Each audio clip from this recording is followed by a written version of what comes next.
Hello, this is Michael Randle, and this is your Preacher to Preacher podcast for today. Don't get a chance to do many of these. This is one of the first, but I've got a special announcement I need to make.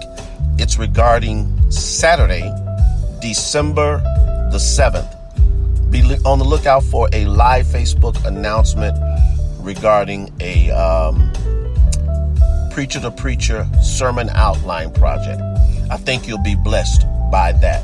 Hey, I'm listening to Marcus Johnson. This is his CD. It's entitled Ballads in My Voice. You'll love this. Marcus is a jazz musician, great author, and an amazing attorney.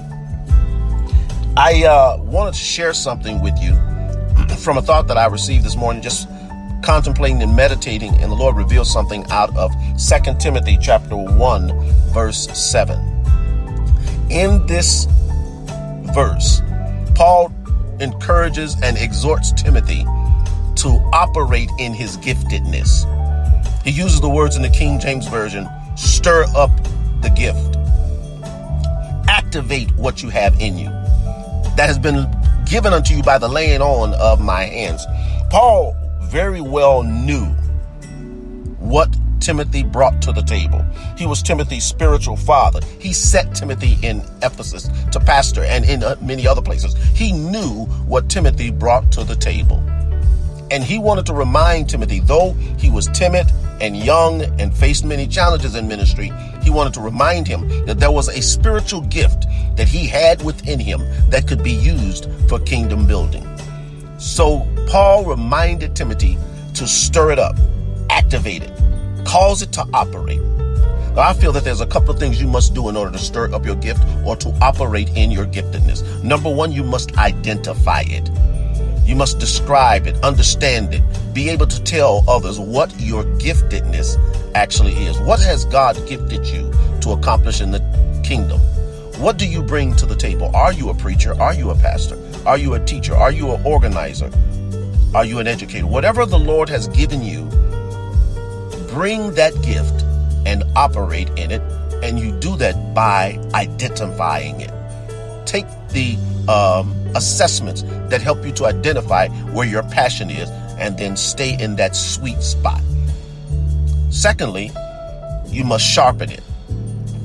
When he says to Timothy to stir up the gift, he's literally using a picture of how something is stirred together like a cake mix in order to get it to combine with everything that is in the mix to make the appropriate mixture for the baking.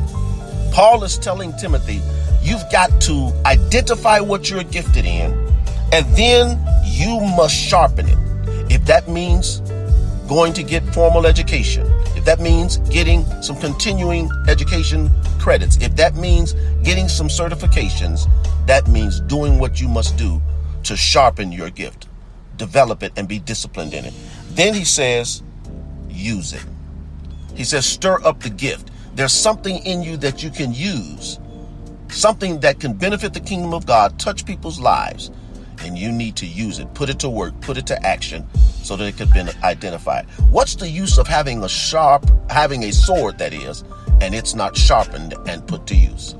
You have that in your giftedness, and I want to encourage you to operate in your giftedness. Thank you so much for listening. Hey, listen, would you do me a favor? Share this on your timeline so that someone else might be blessed by what you have heard today. If you've been blessed, someone else will be blessed. And don't forget, look out for December the 7th for my announcement regarding a sermon outline project. I hope you will be appreciated. Thank you again for being my social media friend. And please share this on your timeline. Appreciate you. Have a great rest of your day and holiday weekend.